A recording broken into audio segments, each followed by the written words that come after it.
You see, this story proves the existence of a Jewish lobby.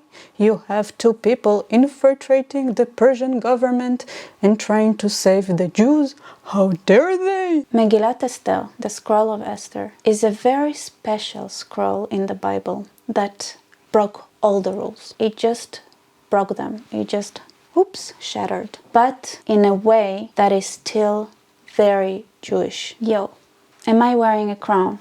Yes. Why? Because I'm a queen. And more specifically, I'm the Queen Esther. In Purim, you wear a costume. So Queen Esther is a very popular costume among the ultra-Orthodox little girls especially. But it's easy to do so here. Purim. Purim, Purim, Purim. Where do I even start? Obviously, I'm going to focus on the scroll of Esther, which is the scroll that you read during Purim. And every time you hear Haman's name, you're supposed to be very noisy. ויהי בימי אחשוורוש, בהראותו את 10 כבוד מלכותו ואת יקר תפארת גדולתו, ימים רבים 80 ו100 יום. Anyway, I'm not gonna read it all. I was just kidding. What else should I tell you about Purim? So you wear a costume, you get drunk, you read the scroll. משלוחי מנות. So you give your neighbors, your friends, everybody gives each other those bouquets of goods.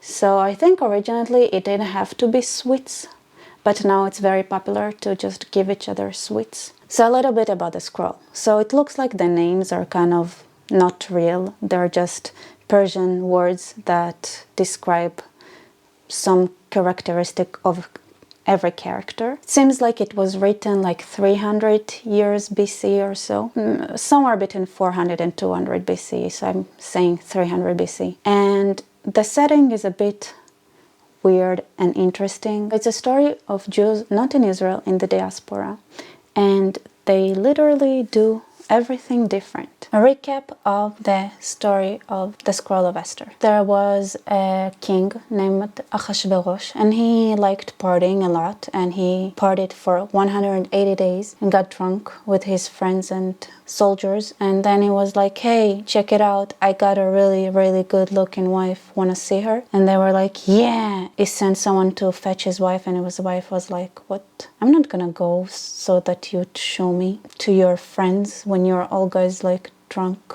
And then of course he was like, okay, I need a new wife. So there was a competition between all the women in Persia, and one of the entries was someone named Hadassah originally, and her cousin told her, because she was an orphan and he adopted her, her cousin Mordechai told her to join the contest since obviously she's very pretty, but hide the fact that she's Jewish. And so she did. She joined the contest. For 1 year she got massages and she got perfumed and prettified before she was presented to the king, and the king chose her. At some point, Mordechai, her cousin, did something that really pissed off one of the king's greatest advisors, Haman, and Haman was like, this dude is so annoying and he's a Jew.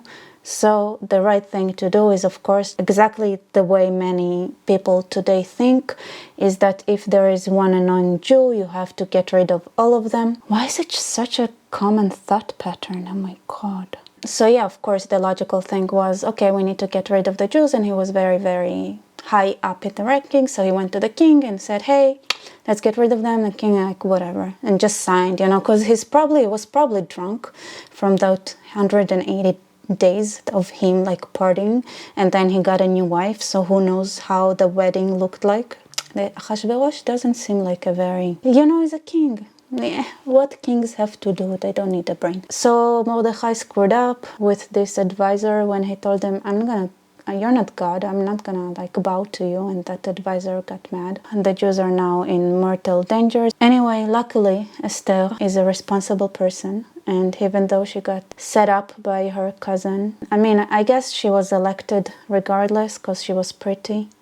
And there are also theories that she was not really his cousin at all. She was actually his wife. If we go by what David was doing and things like that, having a husband or something like that, it was not an issue. If you're a king and somebody's pretty, who cares if she's married? Who cares? She might have kids, who cares? Not important. So after this quibble thing between Haman and Mordechai, and Haman being so close to the king, getting him to sign that agreement that you need to get rid of all the Jews and things like that. The king couldn't sleep, so he brought a book and they were reading some history, and then in that history, apparently at one point, Mordechai actually saved the king's life, and the king was like, wait, I never rewarded this dude. Obviously, like, he didn't think, wait, isn't it this dude that I have to execute now because he was not nice to my other advisor, and I signed like a paper so all of his people would be destroyed? Well, obviously he was drunk doing all that, so he had no idea. So he was like, yeah, cool, oh, this guy, yeah, he saved me, oh my god, I didn't reward him, we should reward him. So he goes to his advisor Haman, which wanted to kill the guy, that the other Mordechai, I don't know why I'm calling him this guy instead of using his name. So he wanted to kill Mordechai, who was the king's wife's cousin, who was also the guy who saved him for an assassination attempt, and maybe he was actually the king's wife's husband, who knows. He went to Haman to ask what to do, and Haman was like, oh, I'm the best person in the world, so he just stated what he wanted, and then Mordechai got it instead of Haman, and Haman was like, what's going on? By the way, Haman, when he went to his wife, he was like, hey, this dude is annoying, I'm gonna kill him. And she was like, yeah, prepare a tree to hang him from, a really tall one. And he was like, yeah, I'm gonna do it.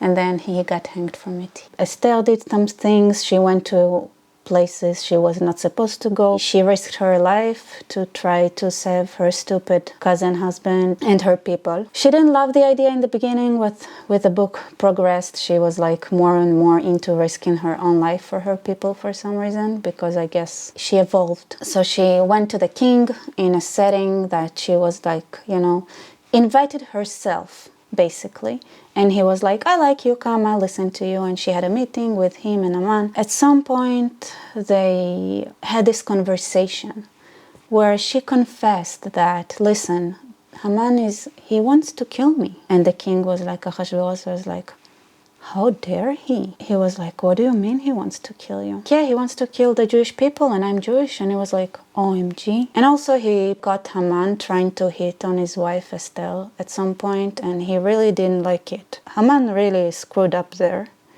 several times as well. Men, you know, if they're not drunk, they're not too smart, you know how it goes. So the fate of the Jewish people in Persia was rewritten so that they could protect themselves and defend themselves from those who come to attack them on the day that was decided that it's okay to attack the Jews. And so fast, the news that the Jews can defend themselves, and not only that the Jews were allowed to defend themselves, is that they were also allowed to rob the houses of the people who are coming to kill them. You know, all the anti-Semites that were like, yay, let's go kill the Jews, and then without anyone telling them, it apparently was a change of plans, and now the Jews are allowed to attack them back and also take their stuff if they want to, which they didn't. The scroll really says, hey, we could have taken your stuff, people, but we didn't because we're Jews and we're like superior like that, we have morals. And that's happy ending, and we're celebrating it to this day. Ta-da! So that's the story of a scroll. By the way, Haman, the evil advisor, he got hanged. So ate his ears. Yeah, like, it's called Haman ears. And tastes good. This year, though, we started calling them Sinwar ears in the hopes that by the time we actually celebrate Purim, Sinwar would also enjoy the same fate as Haman. So what's crazy about the story of Esther is how important it is in Judaism, and at the same time how many agreed upon social constructs and rules it breaks. There is a story of a possibly already married woman marrying another man and basically doing the thing that Jews dread the most, assimilation. By marrying the king of Persia, a Jewish woman is assimilating. So that's... And then God is not mentioned, not even once in the whole story. There is no mention like of how obviously she hid her Judaism. Sounds like Mordechai also hid his Judaism probably did not eat kosher food at all. And at the same time, there are heroes who saved the Jewish people of Persia. And another thing that is controversial and is not mentioned, and you have to know a little bit of historical background to understand, is that it was written and described in a time that the Jews were returning to Jerusalem. And Jerusalem is not mentioned, and they returned to Zion. Zion is another name of Jerusalem. So there was a big movement of return at that period to Jerusalem, to Israel. That was an earlier Zionist movement. And nobody talks about it in that scroll, about, hey, why aren't the Jews not going back home? Those are Jews that were exiled when the first temple was ruined. The story of Jesus and everything like that, that's a story from the second temple. And the community of Persian Jews, some of it, actually stayed and did not return for the second temple. And it's so controversial in a way, but also so important. There is a saying that says that it's Purim is the most important holiday of the Jews, that even Yom Kippur is like Purim, as is in second to Purim. And even the Rambam says like a crazy saying, like that the only scroll, the only book in the Bible that is not the Torah, that has a similar standing in importance as the Torah itself, is the scroll of Esther. There was a lot of opposition of including the scroll of Esther in the Christian Bible because it opposes the Christian view of the world. I'm not Christian.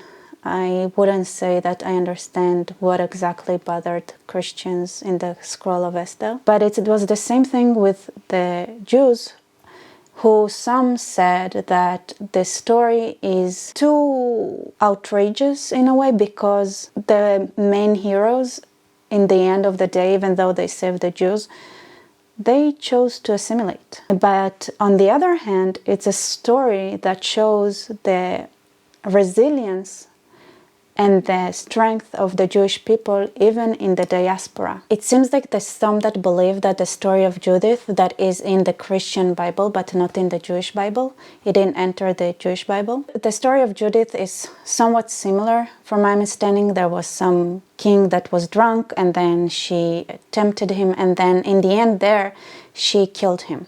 She didn't marry him, so she didn't assimilate, and she didn't eat the food he was eating, so she didn't break kosher laws, so it seems. Maybe it was an answer that was like, hey, here is another great story with a female protagonist. How about that one? And the Jews didn't even include it in the Bible, but it's in the Christian Bible. Here is what I think about the story of Esther, the scroll of Esther. It's interesting because it focuses on individual actions of individuals that can change the fate of a nation.